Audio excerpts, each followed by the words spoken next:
Hola, buenos dias. Hola. I'm here with Mithy from NIP, Ninjas in Pyjamas. To start out with your career, I've actually got an article coming up for anyone who's reading this. It's going to be about your career. So I've got some stuff that I won't ask about here because we already went into it. But I want to go actually before League of Legends, because when you played this game, Bloodline Champions, I like to do my research in strange ways, okay? So I went out there and I found people in the world who've played Bloodline Champions. There's not many of them left. People like Semler, that guy who used to be a caster. Yeah. I talked to some players. And so I wanted to ask people who don't know about League of Legends, like what was Mithy like, the Bloodline Champions player? And they told me you were like one of the best players ever, and that they don't even understand why you play support in League of Legends, because you were like some like mechanical god at playing like, what was it, Spearmaster or some shit? Yeah. And they told me like, no one even played that role. There was like 2 people ever who even played it. It was like him and like Jack Hasm or something who were like in the same team. And he was like amazing, like he was so fast. Are they overhyping it? Were you really this good? Well, you have to consider that the game didn't have much players, so I was that good, but the amount of players that game had was very low. And I don't think, like, the thing about that hero in specifically is that hero didn't rely on it did rely on mechanics, but it was in a strange way. It didn't rely on aim. The game is like aim-based, right? And it relied on just dodging and like knowing, like just being one step ahead all the time. So you would like always like having fast decisions on what to do next.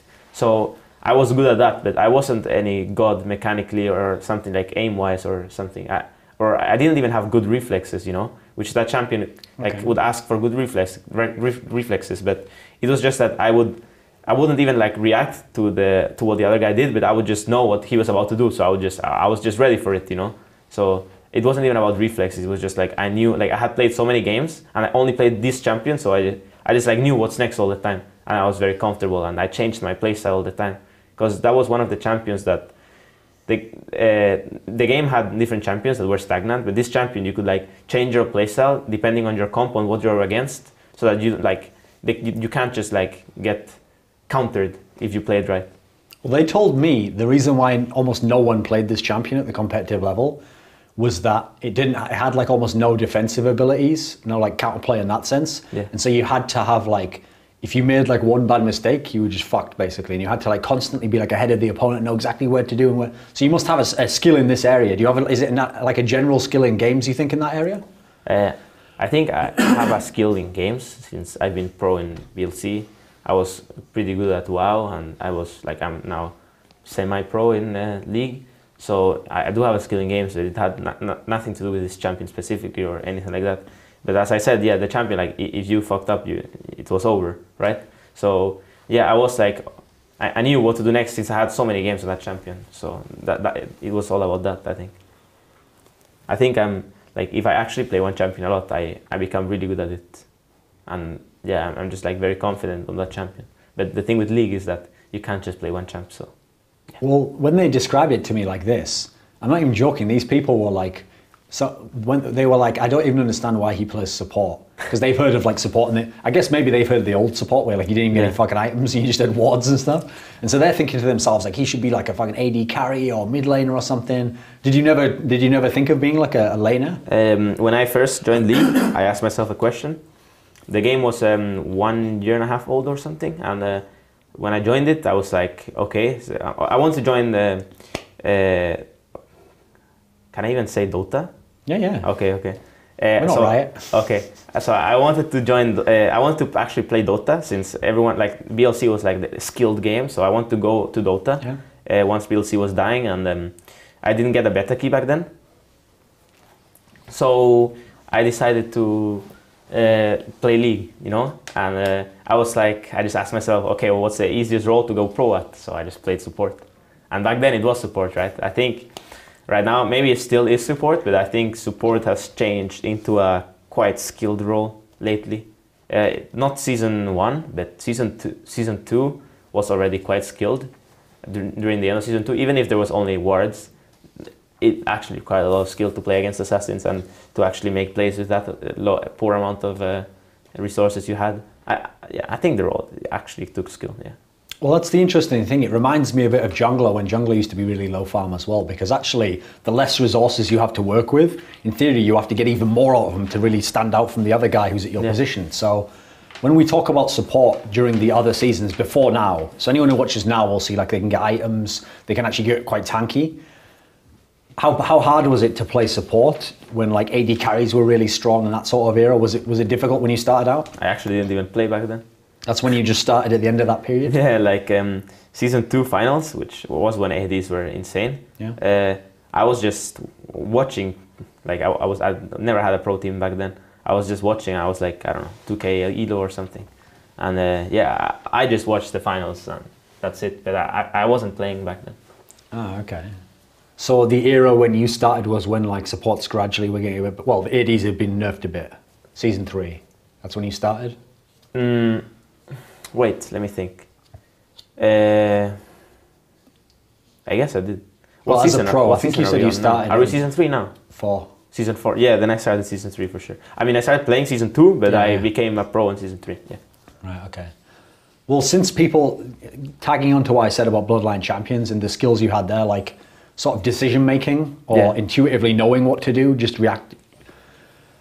Is it the case then that this translates into League of Legends? Because when I did an interview with Deficio, who at the time, this is before you joined NIP, okay, so people are going to think now, because he was in NIP, that he's just like bigging you up because you joined NIP. This was before, when you were like a rival support player. He told me that you were like the best in all of Europe at like in the laning phase, like trading. Like you would know exactly when to harass the enemy or when to zone him off. And then if he attacked you, you would like perfectly make the decision making, like should I kill him now and go in, should I pull up? Did you have a good skill for this, do you think, in season 3? I think at the start, when I joined Lemon Dogs, the first few weeks, it was not like that. But when I got like in the middle of my LCS period, I was that. I'm sure I was like no matter if anyone says anything against it, I was for sure. Right now I'm not, and at the end of LCS and at Worlds, I was not for sure. So it's just a matter of periods, right? But yeah, at that point, I was. I'm pretty sure I was. It's just right now there's better, mechanically better players in LCS that just trade better than me. But I think I'm one of the best at knowing when we can go and when we can't and stuff. I think I'm good. I'm still good at that, but at the trading itself, I'm not that great anymore.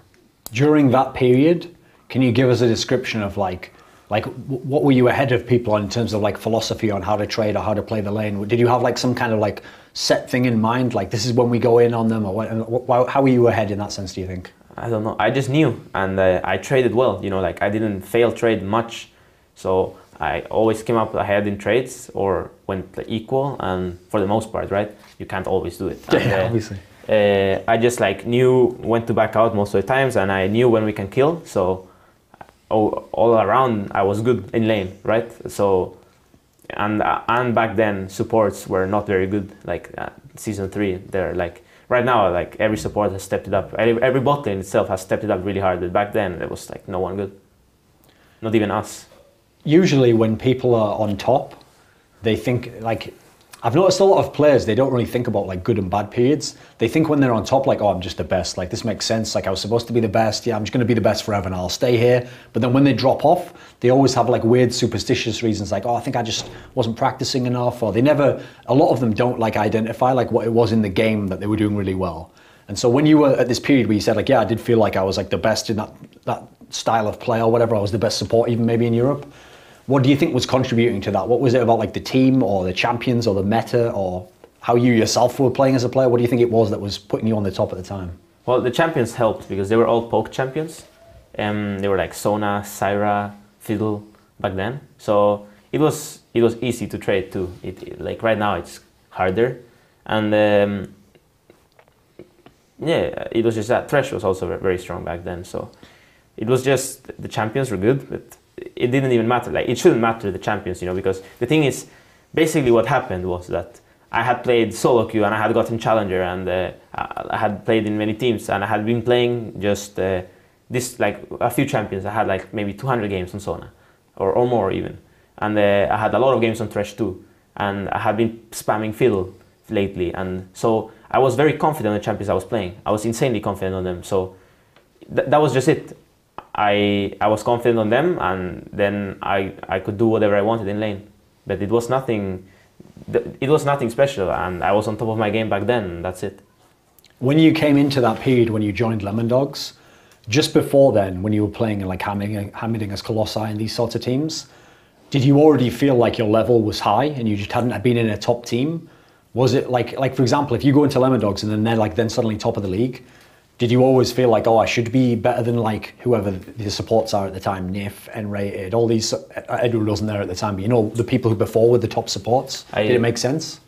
No, I always respected like all the pro players. It had never been a pro, and then when I played in amateur teams, I like Hammerdingers Colossi, I knew I would like every game. I knew I was making a lot of mistakes, and I was very hard on myself. And even Hammerdingers were like, "What the hell? You're being so hard on yourself," you know. But I knew I was failing so hard, and when I got approached to join LD, I was like, "Man, I'm not good enough. I have no experience," you know. Like, you want me to play against pro players when I have no experience. But once I joined LCS, I just realized everyone was trash. So it was like that. Yeah. Everyone was just bad, and you always like in this period, everyone was insanely bad. Like, and of course, if one player is good in that period, and then the other players are worse, all of those other worse players will learn from that player, and so on. And there was a point where probably everyone in LCS became better than me.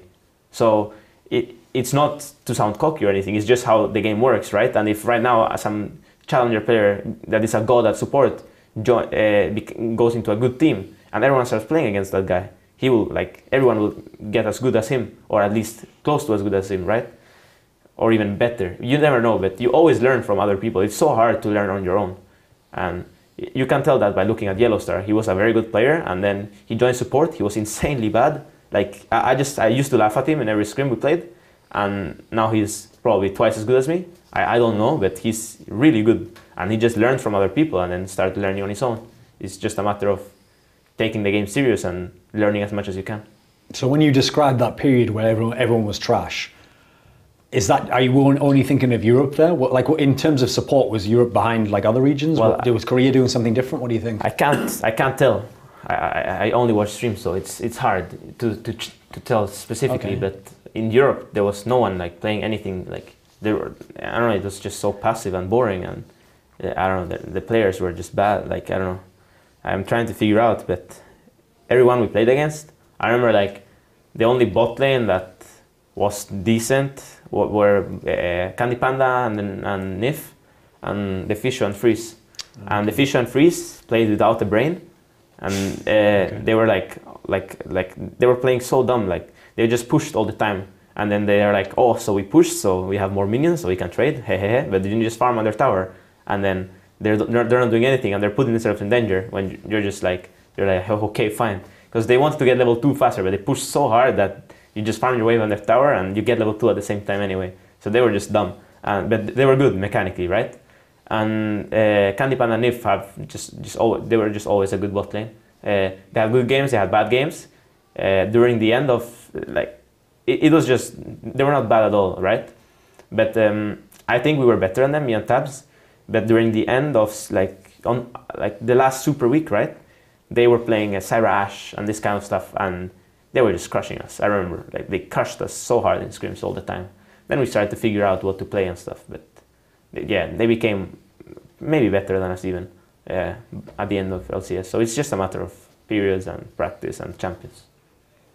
When you think of this period of time, and you say like everyone was bad and like we were all improving, and like there was a period in time where you were. I think that's still like that. You know, everyone is still bad and everyone is still improving. There's no, or at least I hope there's no limit to league, right? So, I mean, the term bad, you can't like. No, relative, yeah. It's relative, right? I'm meaning bad in terms of like comparing yourself to the best player right now. Okay. But I mean, yeah, we're not obviously like probably one of the best of each role in Europe, so can't call ourselves bad in that way. Yeah. But I mean, when you said like you could only really tell from like the European players because you only saw streams of the Koreans or whatever, that's something that maybe fans don't appreciate.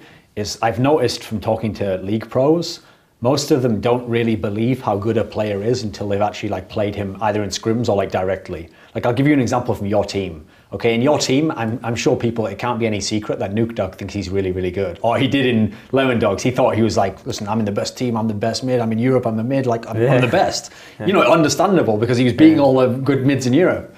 But then that's how I knew like the hype for Faker wasn't fake.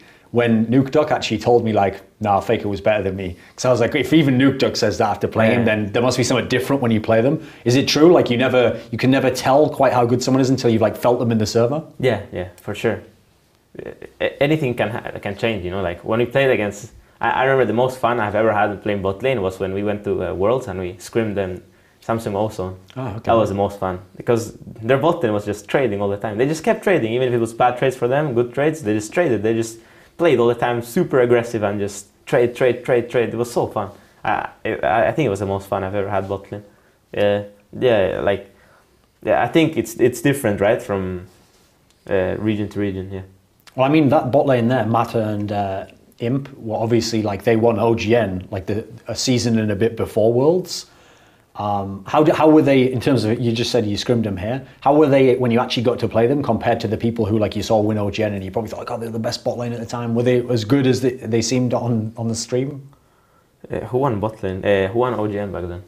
Well, they won the spring season over Blaze, and then just before Worlds was when SK Telecom beat KT Bullets, but okay. I mean they were still considered like a top bot lane. The thing about SK Telecom is we never played them, and when we played them we were playing Corki Thresh versus Syra Vayne. Yeah. Which is a winning matchup for Syra Vayne. No matter whatever anyone says, it's a winning matchup for Syra Vayne. And if anyone says anything else, they're just dumb. So that was the only game we played, I think. And then we played maybe another game. It was 2 games, right? On the two group stage games.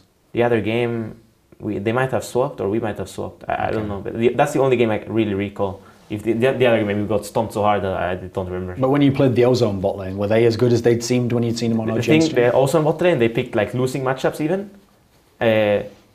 Or I thought they were losing matchups, and then they just traded so well that they made them equal matchups. And they never played like strong champs against us. But every matchup, I think they just played losing matchups, and they traded so well that they beat us. But they didn't beat us so hard because they were losing matchups. So we always went equal to them, or slightly ahead. But they were playing like insane. Like we were playing maybe Sona Caitlyn versus Syra Thresh. Syra Vayne, and they were going equal to 10 CS behind. So we were playing insanely bad. There's no other like explanation to that, right? So, or we were playing insanely bad or they were playing insanely good, which I guess is probably us playing insanely bad. But yeah, they were just really good at trading and mechanically really good. I don't know, that's all. The one thing I noticed about Korean supports though is that their movement was so strange.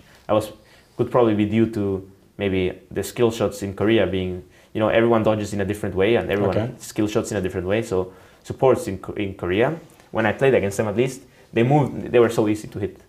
Like give me an example, like what would you do? Like give me a skill shot even, and then how would they dodge it differently? For example, Thresh Hook, okay, which is basically the only skill shot back then. They didn't care if they got hooked, like they played like brainlessly about Thresh, so, and they went out of creeps, so whenever I wanted to hook, I would just press Q and I would most likely hit, you know, but they knew it was a bad situation for me to hit my hook and go in. Oh, right. So they didn't care, you know, but at the same time, if my jungler was there, then maybe they should care, you know, because I can lantern my jungler in and then they can get screwed. But they just played smart and knew their limits well, so they didn't even care if they got hooked. Ah, okay. So they were dodging it, just they knew when they didn't have to. Because when you said that like that, they let themselves get hooked, it made me think like, oh, does that mean Mad Life's overrated? Like they just don't even try and dodge the hooks? No, they just knew their limits. At least I hope that's the case. They played pretty well in that regard, yeah. Okay.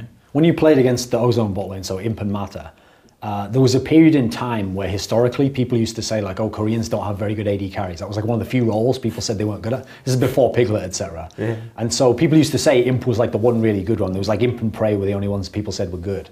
Was Imp like some super mechanical player? Yeah. He was like as advertised there, one of the best? Yeah. Okay. Yeah, he was. We had to ban Vayne and stuff in scrims. It's just too good? Yeah, we couldn't do anything. If we compare him to like the best European ADs, he was better? There's no comparison. In what sense? Just every sense? Yeah, every sense. So European ADs in general aren't like super mechanical like we think of those ones? They're not as good as Imp or Prey or Piglet, yeah. They're good. They're good.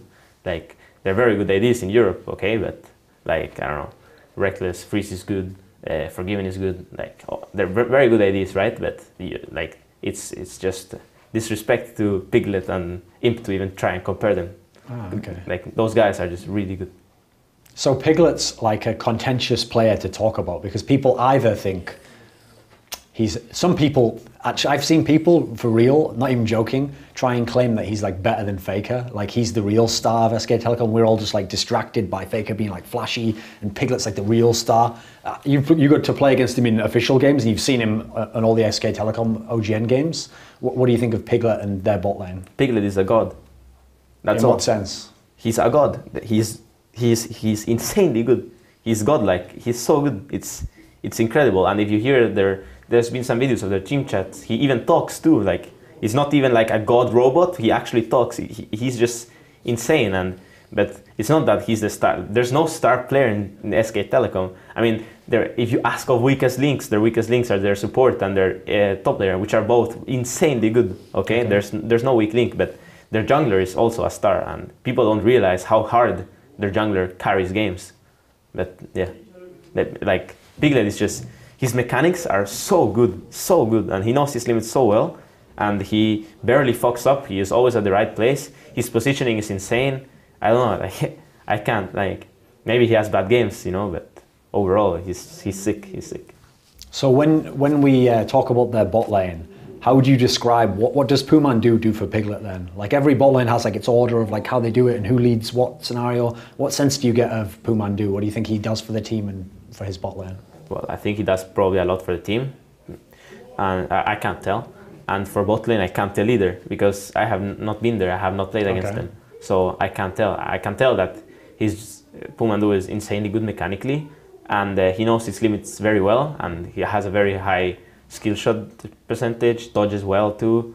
Just is a very good player overall, and it doesn't like I can't tell how good they are bot lane or something. I know from what I've seen from SKT, they pick well and they know what to do, and whenever they have a bad matchup, for example, let's say they pick Nami Vayne, okay, which is a weak lane early, but it's strong at level 5.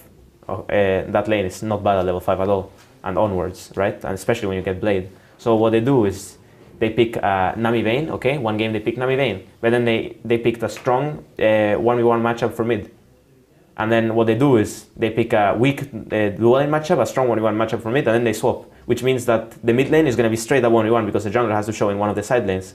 So they get a good matchup for mid, and they're not even losing bot because they swapped. So overall they just get good matchups, and then they just snowball perfectly. They're just good, like, but it's not like they just.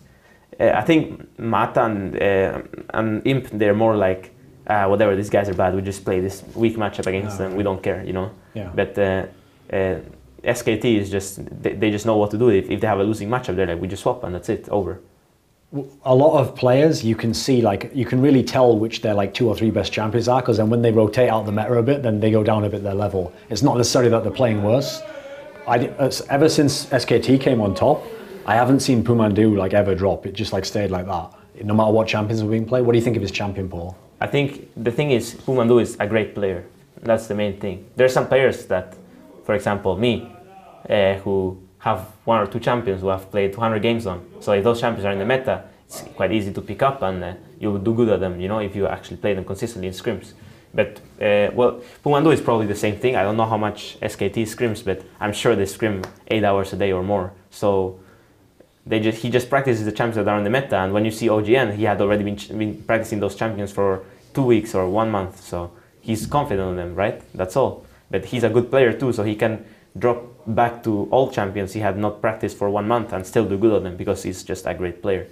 Something that, for example, I can't do. I will screw up if I would play Sona now or something like that.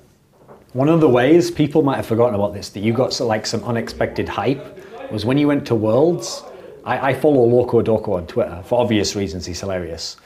So Loco Doco is in Korea. He's supposed to be like the guy who knows support role. Even though he plays AD carry, he's like built all these amazing supports around. That's like the history of his team. You know, he always ends up with a good support. So people think he really knows like when a support is good. And he tweeted something like, "Oh, I just played with like a support player who was like godlike. Like this guy is some European support player. Like I couldn't believe how good he was." And then he didn't say who it was though.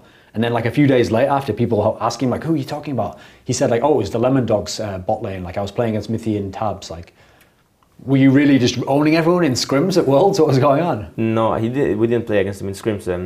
What happened was that I got Loco in a well, basically the reason I played so bad at Worlds, okay, and the reason I played so bad at the end of LCS is because every time I had the chance to play solo queue, which solo queue is like the most important thing to do. Like for everyone, every pro player, just play solo queue. It's so important. Like you have to like practice the champions outside scrims too.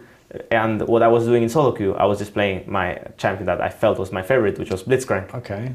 Blitzcrank was like my favorite champion. So I had so many games on Blitzcrank, and it was like free elo every time I played that champion. And when I went to NA and we got these Smurf accounts, I got in a game against Loco or with Loco, and I had a game against Loco, did 1v9, and that's probably why he said something like that. You can only do that in solo queue, right? Almost no one uses Blitzcrank. Yeah, exactly. Ah, okay. Plus, it's a champion that like it differs a lot from who you play against, how they dodge, how they move, how they play. It's a strange champ, and it's bad too. But yeah, like I just had fun playing him, and I played in solo queue all the time, and yeah, probably like he saw me play it, and that's why. But it's nothing special or something. It's not like I'm a god or something. When you were at Worlds, did you get to scrim Royal Club? Yeah, we did. Was it everyone? You know, everyone hyped their bot lane super because of like all the highlight plays of Uzi and that. What did you think of their bot lane? Uzi was good. Was he like good as Imp, better than him, good as Piglet, good as all these players? They played for Uzi, but if you give him Caitlyn or Vayne, you will have a very big problem in that game because he was like really good. Well, the problem, especially his Caitlyn was annoying. The thing with all the really good AD carries is everyone just says that they're all really mechanically good. Like, are all the best ones? Do they all like hit the skill cap of how good you can be almost mechanically? Is there anyone who's like perfect mechanically as an AD? Do you think? You can't be perfect. Who's the closest? Do you think? Maybe Piglet. It is. Okay. Yeah. Right now, everything changed. Maybe Uzi is probably shit right now at AD. You know, you can't tell because he's playing mid now, right? So. It's just a matter of periods, right? And that in that period when we scrimmed against them and they had Caitlyn, it was so annoying to play against that Kate. That's all. That's all I can say. I can't say more. It's the same with Imp. It was so annoying to play against Vayne, we had to ban it. Because, you know, some Vaynes are just bad and some Vaynes are just so annoying and that you have to ban them or you can't do anything in game if the Vayne gets 3 items. When you were on top with Lemon Dogs in the regular season of LCS was when everyone was playing like Zyra, Sona, Thresh. Yeah. And now we've moved to this period where everyone's playing these like engaged supports, like Annie, Leona. That's like what everyone plays now. How has that affected you? It affected me quite a lot, yeah.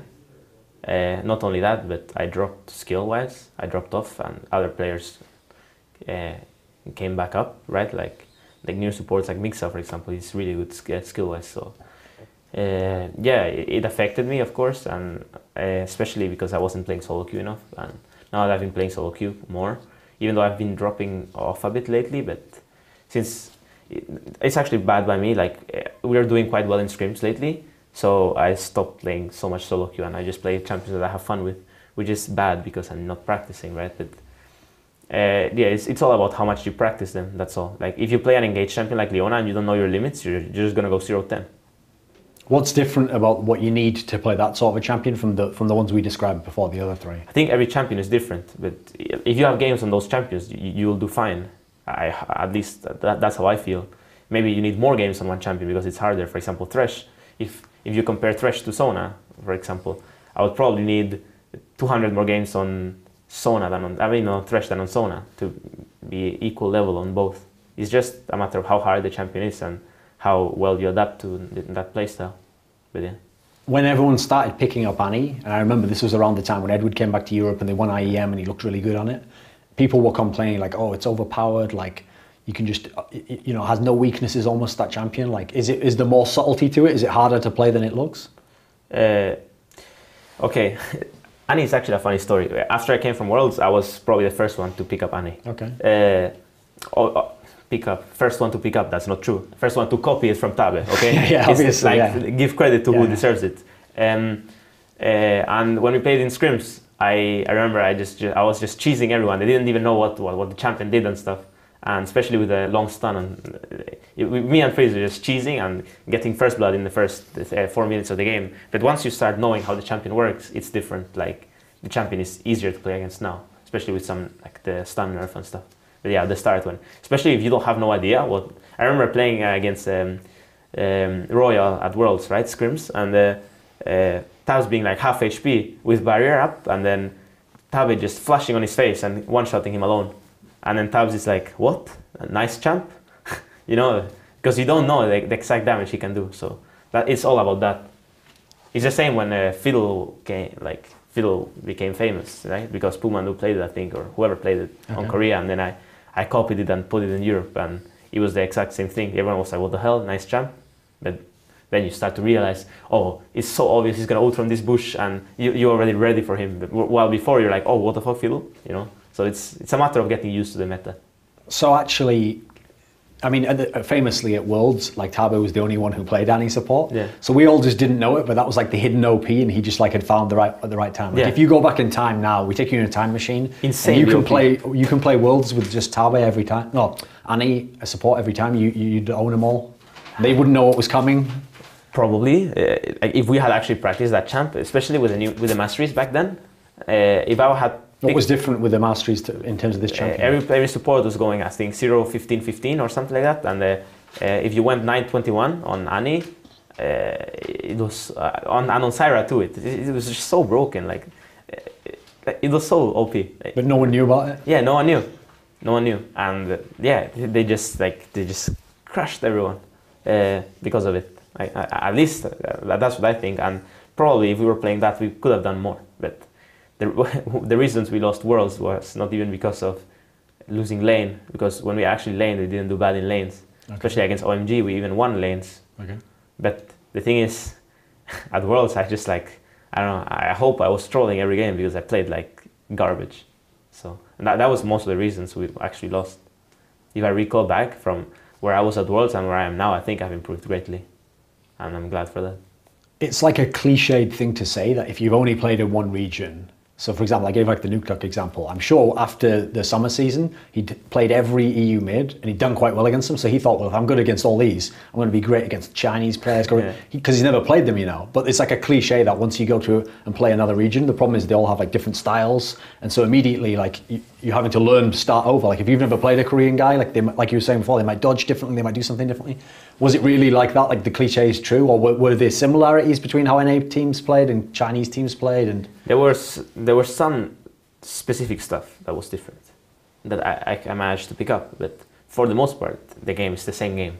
So and actually Nuke is he's a funny player, funny guy, and he's a very confident guy too.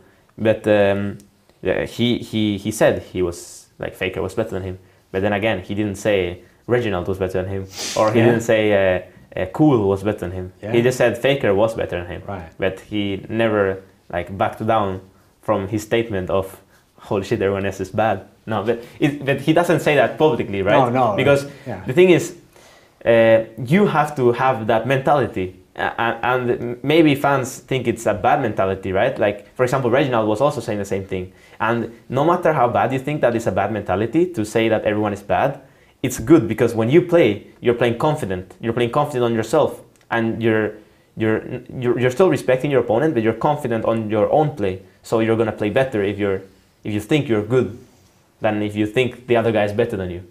It's just about that. Okay, so you say that, but then I'm gonna have to pull you off on this point, because even times when other players, like the Officio told me you were so good and you were the best support in Europe, sometimes I would talk to you and you'd be like, oh, I'm so bad, man. Like everyone's better than me. Like, shouldn't you have this mentality? Why can't you believe in yourself? I don't know. I guess it's hard for everyone. Like for me, it's different. Like I don't feel.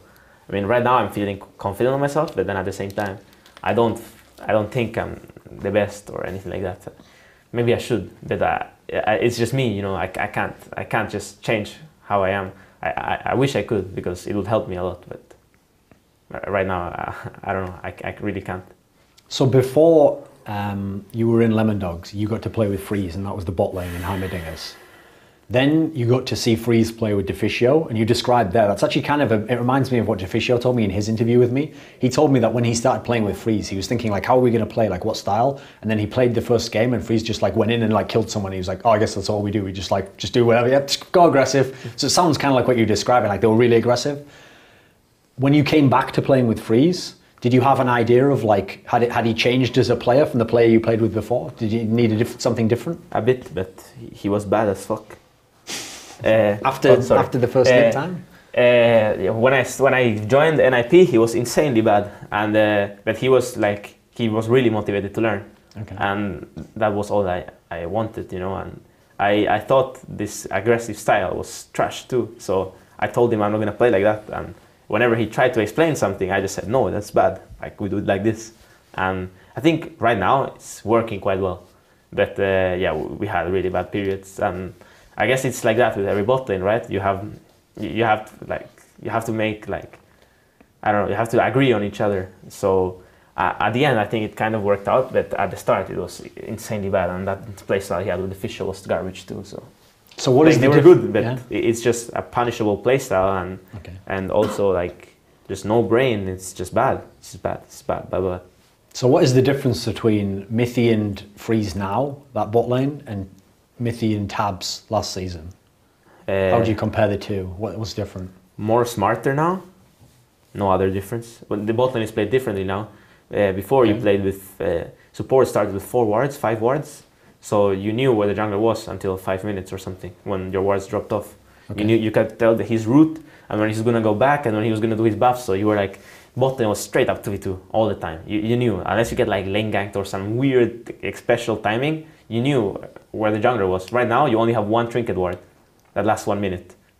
And so it's a different thing. And you don't have wards in their jungle. So you have to play differently because there's so many options for the other junglers to gank bot now than it was before, where you could have his whole jungle warded. That's the difference. It's a different game, I think, or on bot lane. Not a different game, it's just, things have changed, that's all. So in that sense, the vision war, before, like you were saying, the best supports were just all about wards. It's like, I've got to maintain my vision here, know where that's going to be. Now, everyone just uses the trinket early on. Does it limit it more that you only have the trinket? Does it make it better for the players who are really, really smart because they're going to put their 1 ward in like the perfect place and the other guy could have just put 3 around there and he'd get away with it? What do you think in that sense? Well, I think that if you don't go Doran Shield right now, you'll have a problem on bot lane. Unless you have a special matchup, right? But on the general thing is if you don't have Doran Shield and the other has Doran Shield, you're screwed. So, and plus you don't need that wards early because everyone has a ward. So why would you buy wards when you can just buy an item? That's the thing right now. Before you couldn't buy an item, so you might as well just buy 5 wards and go invade, because the invade actually gave you more now, and get deep wards off, check if they lane swap. Like it was just different, okay? And yeah, that's it. And once you got those deep wards off, you could tell the exact jungle route, and you would have a straight up 2v2 bot lane until level 4, level 5. So it was different. You could be more aggressive than you can now. Right now, if you are pushed bot at 3:30, you have to say, oh shit, 3:30 timing for a jungler to come bot. He can come at this point. So maybe we should control the wave so it's back in the middle instead of at their tower so the jungler can't come from behind. Or maybe we should let them push now because they have a good comp to like synergize well with their jungler and kill us. So it's just more safe now. But some teams are still playing recklessly, which makes them win lane, but at the same time, at least like you can play recklessly and win lane, right? But there's going to be this one time out of 10 that you're going to get so screwed for playing recklessly, and you're going to lose a whole game because of it. So, which has happened to SHC, and now they're fixing it, right? But that's what happened to SHC. They were getting first blood, I think 3 games in a row they got first blood, right? But at some point they started losing games alone just because of bot lane. And it's just their playstyle was, in my opinion, bad and no brain. And now they're fixing it, which is good for them because they're an insanely good bot lane. So right now it's changed into a more smart, like basically the bot lane that goes equal and doesn't die is more useful than the bot lane that gets 2 kills and dies once. Since we talked about you and Freeze, you and Tabs, I have another combo that I have to talk to you about. It's tabs and nif. And so let me give you like a famous like Thorin theory. And these can sometimes be complete bullshit and they might be totally wrong. And so I'm going to ask you this because you're the only one who could really tell me the answer, right? So when I saw their team put together, like the All-Star Team Alliance, maybe I'm an idiot. I was like, wow, this bot lane's going to be so good because I've always thought Nif was really good. And if you remember in that promotion series when he played for SK, he was like fucking carrying them against Support Crew. And I was like, wow, Tabs is a good AD carry. If Nif's with him, they're going to be a beastly. And then I watched the games and I was like, what the fuck? Like they were just terrible, right? And so my theory I came up with, could be wrong, was like, I remembered you telling me how your bot lane had worked with Tabs when you first got there. Since Tabs was still learning AD carry, you were like giving him tips or like telling him like, this is when you go in here, or this is that. Like you were kind of like describing the process of how to think in the lane. And so with most bot lanes, it's like that. Either the support leads things like that, or the AD is like some Uzi guy who tells them, no, you go here, you follow me here. And so I thought, okay, well, what must happen then is Mithy must have like been the brains of Tabs, and he like told Tabs when to go here and there. And then over in SK, Candy Panda must have been like telling Nif like, okay, go here, go here. And so then you get two of those players together who they're used to someone else telling them, and then they're just together and they're like, what? I have to tell you what to do? Is there anything to this? Is the theory just bullshit? It's not bullshit. I think it's like that. It's not as yeah. as exaggerated as that. It's not like I told Tabs click here now and then there, you know, like. Okay. But I was the one leading the lane, like saying like, let's do this, let's back out now, push out now, back out now, you know, like let them freeze now, just base, recall. I was active talking in the lane all the time, whereas probably I have no idea for Nif, right? But from what I've heard, Nif is quite quiet. Whereas I was vocal since I'm Spanish, I guess, but you know, I was quite a vocal guy in Lemon Dogs. And Tabs is quiet too. So if you put two quiet guys together, that maybe I have no idea what the relationship between Candy and Nif are. But if you're right on that Candy actually told Nif a lot of stuff, then yeah, they have to figure it out between them two. And yeah, that's obviously why it's not working out lately. But I think Nif is a great player. In general, do you think most bot lanes do work like that? Like one guy sort of takes the lead in terms of how it's going to work? Because I mean, I've heard of some bot lanes that were crazy where, like when I did an interview with I'm a Cutie Pie, he told me in his bot lane they never even talked, they just like played, and I guess it just magically worked. Like they didn't even talk, they didn't say like I'm going to go in now, they're just like, oh, I guess he's going in, I'll follow him. Like in general though, there's like someone leads. Yeah, I guess it is like that. Yeah. Okay. Can you give me some examples of like European bot lanes, like give it like in that sense? Like do you know who's the guy who tends to lead one or something like that? Can you give me a couple examples? Well, I don't know, but it's not that, you know, you can lead in different ways. Like there's wave control, there's when to recall, and obviously the main one, which like the support should always say is like, let's trap them here, I'm gonna go in now, you know. You can't say the AD carry, like, I mean, that would be a really bad bot lane if the AD had to tell the support, okay, flash in now, because that's a waste of time. That like the support has to think for himself. So I don't know exactly. I don't know. The only bot lane I can think of that maybe I think every bot lane is like just both of them talk, right? But I think that maybe the leader on each would be like for Millennium, maybe Creighton. But Jerry will always say like, let's go now, you know. Like, but at the same time, Creighton is like back, and then we back, you know. Like he's, I guess, the leader. Okay. For Fnatic, I think it's probably Yellowstar too. Can you remind me of LCS teams? SK Gaming? SK. Yeah, probably Candy Panda. Probably Candy Panda. But then Rate will also say, let's go now. But Candy Panda will probably lead it. Genja and Edward? Genja leads it, pretty sure. Right, okay. And then he like, when Edward just says go, he's like, okay, well, I have to go, you know. Like, right. I think that bot lane is quite strange. But they have really good periods and really bad periods. And I actually have no clue who leads that bot lane. So in terms of their bot lane, they've always been like the most mysterious one. Yeah. Because people always say like, either people think Edward, when he was super good on Thresh, they were like, oh, Edward must be the real secret good player. Then so other people are like, no, Genja's this genius, he's this weird player. What do you think? The thing is, it's you can't really say who leads the bot lane because they both have to talk, and if they both don't talk, then one of them should take kick because he's just bad if he can't talk, you know. So I think Edward makes the calls, but maybe Genja has a final say. I hope it's that, or I hope, or I guess it's that, you know. But I'm not sure. When you play against the Gambit bot lane though, is there something unusual, like the Edward and Genja one, not the one with like Voidal and stuff? Is there something unusual about how you play against them from others? No. They're identical? Well, in scrims they test their limits. Okay. I've heard they lose scrims all the time.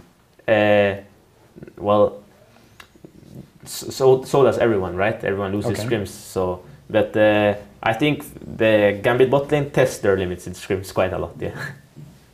What do you think about have people overplayed how good Genja is at like positioning in team fights?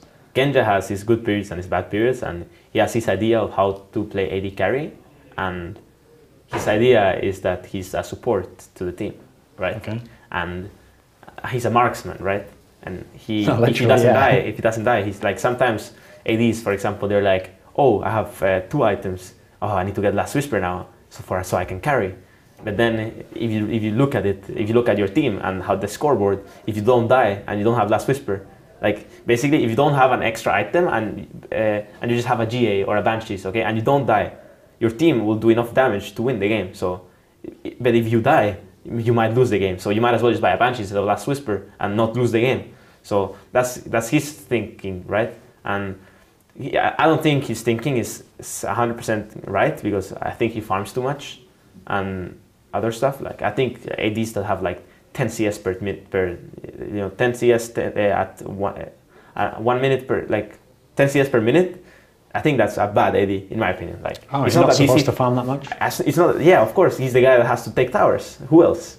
Like, it's not the AD is like, he will get items eventually anyway, and it won't, like, I don't know. I feel people think like AD is like all about farming and getting items. That's such a retarded mentality. That's what every AD carry tells me though. Like if I talk to Doublelift, he's going to be like, how many CS did I have that game? Did I have 200? Did I have? Yeah, but then he's done. And if he's listening to this interview, then he should take this as a how do you call it? Positive. Constructive criticism. Yeah, constructive criticism, and actually realize that he should put pressure in the map instead of farming. And when you're putting pressure in the map, you're not supposed to do golems, then raids, then go back to wolves, and then go back top, and it's just dumb. Like, you put pressure in the map. By putting pressure in the map, you're getting farm too, then great. But if you're not putting pressure in the map because you're doing golems, then you're insanely stupid. That's all. Okay. One of the other bot lanes in Europe, like we touched on it a little bit, is Yellow Star and Reckless, or whatever you want to call him. Mm-hmm. So you said before, like Yellow Star, obviously he switched, and I talked to him, and he even said like he didn't even know if he'd be good at support first. It was almost like a surprise to him that he got good fast. How do Reckless and Yellow Star play? Because Yellow Star looked amazing when he was with Pushu, you know, and now he's really good with Reckless as well. What do you think of this bot lane? Yellow Star Pusu, doesn't matter what people think of Pusu. Pusu was so good with Fnatic. He had the best playstyle. He had this carry playstyle, this support playstyle Genja has, right? He had the same with Fnatic, and he was good mechanically, and he knew his limits very well. He was a good player. His laning phase was not good. I agree with that. Like, especially if you compare it to when he played against Uzi and this kind of players, right? And they were even playing a weaker lane against a great player. So, yeah, in that case, it was bad. But as a player, he was really good, and he fit Fnatic really well too. And Reckless is also really good, right?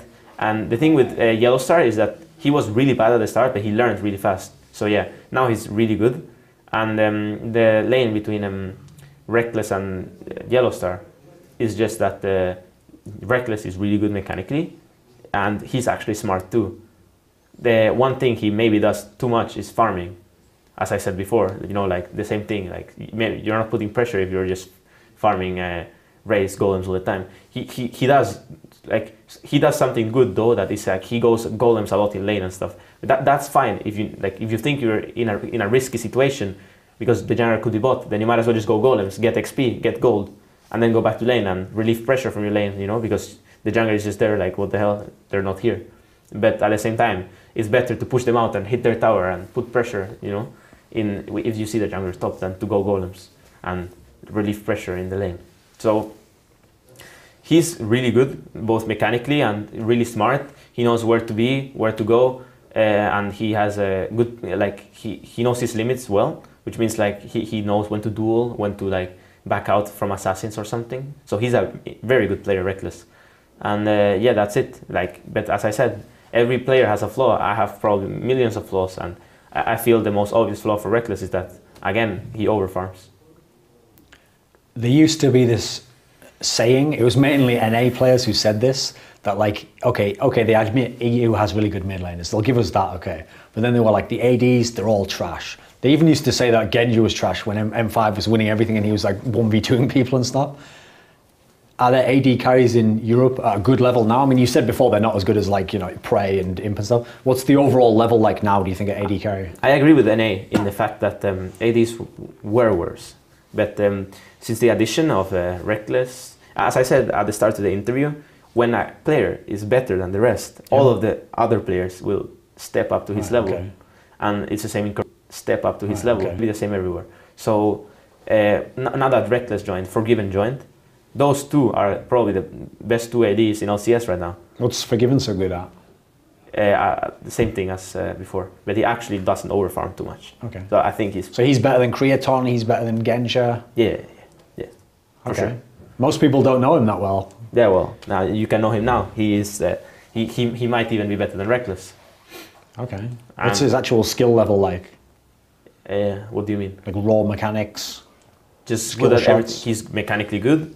He doesn't really play skill shot channel. He's like AD carries. Like, yeah, sure. I mean, so his skill shots are average, I guess, because I can't tell. But he's smart.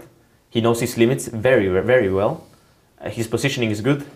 And he puts more pressure in the map than Reckless does, because Reckless, as I said, in my opinion at least, he farms too much, which is good later on, but the game, like right now, games are all about early game and mid game. And if a game gets to late game, that's because one team screwed up in the mid game.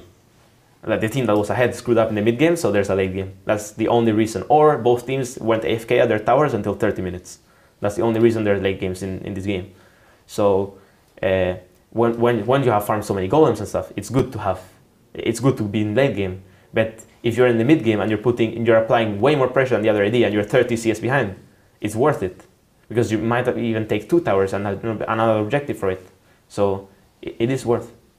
Even though when I asked you about like Koreans, you said like unless you've played against them, it's hard to really know like how good is that guy, how good is he compared to me.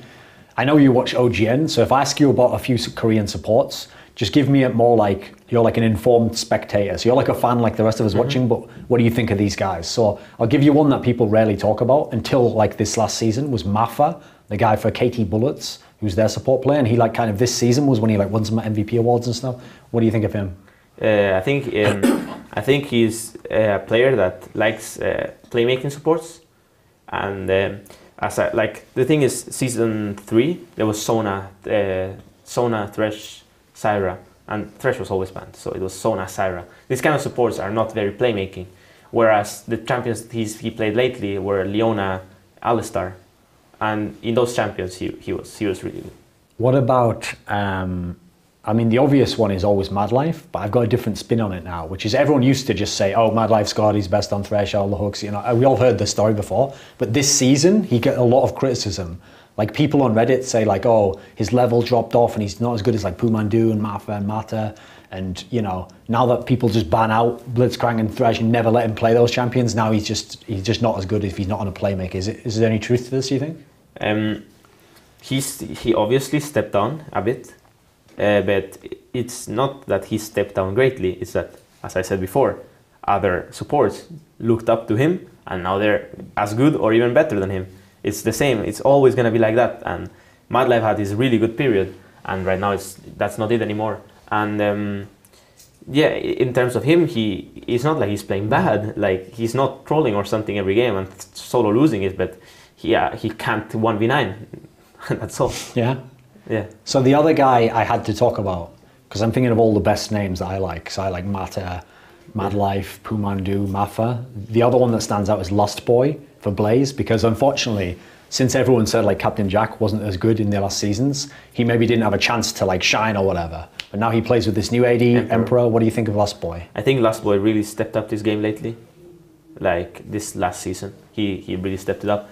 You could see like they lost to, who did they lose to actually? KT Bullets. They lost to KTB in OGN, but they won LLB, and Last Boy is good. He really stepped up his game. It has to do that he had always had a really good support partner on his B team or A team, whatever you want to call it, but on Frost. So yeah, if he took the time to learn from him, and he picked up Thresh, which was basically he has always been a supportive kind of player. Well, Madlife has always been a playmaker kind of as a support. Yeah. And the champions right now that he played, he didn't. I don't know how much he played Leona. I actually didn't check, but the champions he did play a lot were Lulu and Thresh, and he was a beast on both. In your team now, after the promotions went badly, okay, people looked at the promotions, and because a lot of people didn't know the KMT team, they were like, wow, if they won 3-0, first of all, NIP must be like total trash, because they didn't think KMT were good, okay. But now, as we do this interview, Roccat is at top of the whole fucking league. So obviously, maybe that makes you not look as bad for losing the promotion, because you got the best team and actually way better than all the rest of the teams in the promotion qualifier. And then, since you didn't even get to play in the LCS qualifier, people were like, oh, I guess NIP's just done. But even though your team stuck together, I've heard from other players and other teams now, like, no, actually NIP's really good. And like maybe they had a bad 2 weeks or something, and that was just when the qualifiers were. And since then, they're really, really good. Is it right? Are they correct?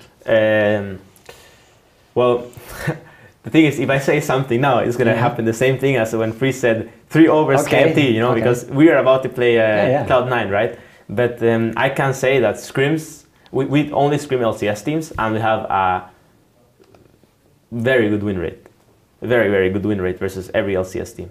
But at the same time, we haven't played Fnatic or Roccat lately. But every other team, we have very good, I don't know, 80% win rate or something. But at the same time, scrims are scrims, and they don't matter for anything. As long as the team that's losing 80% of their scrims is learning, they're probably learning 10 times more than we are by winning. So good for them, you know. Scrims are scrims. If then they go to LCS and they perform, then what do scrims matter? They're all about learning. So it doesn't matter win or lose. Scrims are just practice games. So if somehow let's say we go back in time and instead of picking KMT, you pick Super Hot Crew or something, and somehow you squeeze through the qualifier and you're in LCS, would your team have, would it have gone the same way as it's gone now, like a first few weeks, a bit shaky, and then you'd have picked it up and you'd be as good as you are now? Did something change behind the scenes when you didn't get in LCS? What do you think? We all practiced more now that we had more time to solo queue and stuff. That's one reason. As I said, solo queue is very important. The other thing is we don't have a jungler. We still don't have, at this moment, we don't have a jungler, right? So that's one thing. If we were in LCS right now, we would still be struggling because we don't have a jungler. And I don't know what John's decision would have been about retiring or not. But we took the wrong approach at practice too, because we played, like, for example, John, right? He was playing, he was a really good Gragas at that point, right? Okay. But the thing is, we were not banning any champion in scrims, and the other team was not banning any champions either, so we're like always playing Gragas. And then we go to the qualifier and they just ban Gragas. And then they like first pick Elise every game, and then we're like, oh sh. And John didn't want to pick up Elise because he didn't like the champion when the champion was a straight up 1v9 OP champion. Yeah. So that hurt us badly too, and we just weren't ready for many things. And they played well, they had good comps, they just outplayed us overall, right? So I don't know what could have happened if X would have happened, but I do know that if we found a jungler that suited us right now, not a jungler that just 1v9 carried us, but a jungler that suited us right now, we would be top 4 in LCS at this exact moment. But at the same time, LCS is a 2-month thing, so if we were to play a tournament right now, okay, at this point, an LCS tournament where let's see who's the best team, then maybe we would get top 4. Okay. As my hypothetical for you, I've got like a really unusual one.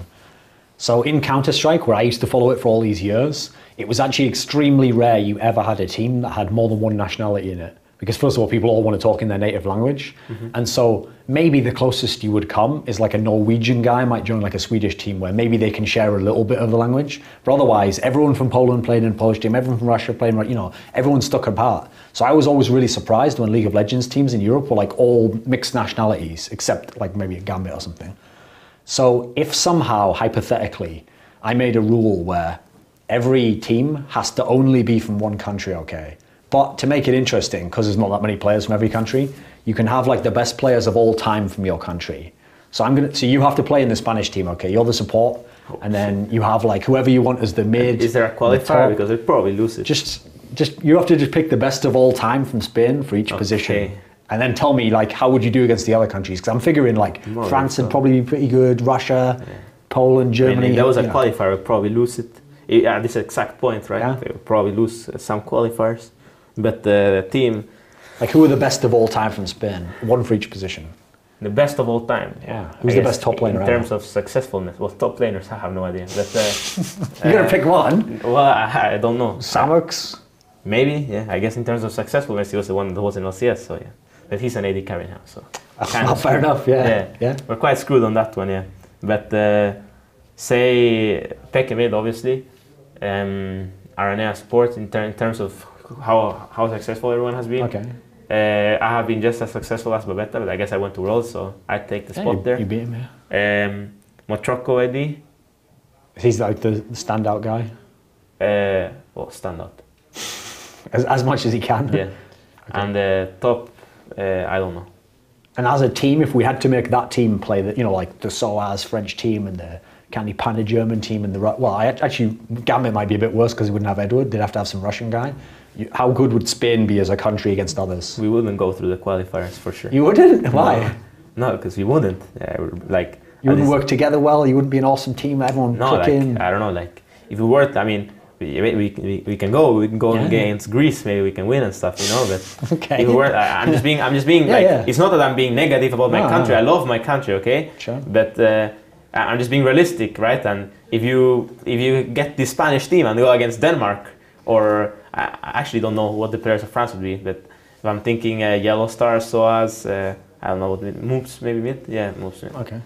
Maybe you could be that team, but nah, I'm not sure about that one too. But we wouldn't go top 4. Wouldn't be so good. Okay. And if it's not top 4, then why play? Okay, sure. Good philosophy. Do you have any final words? Someone you want to thank or say hello to at the end of the interview? Yeah, thanks to all NIP fans, all my fans. Thanks to our sponsors, SteelSeries and Telia. And yeah, thanks to you for the interview. Muchas gracias. Nah.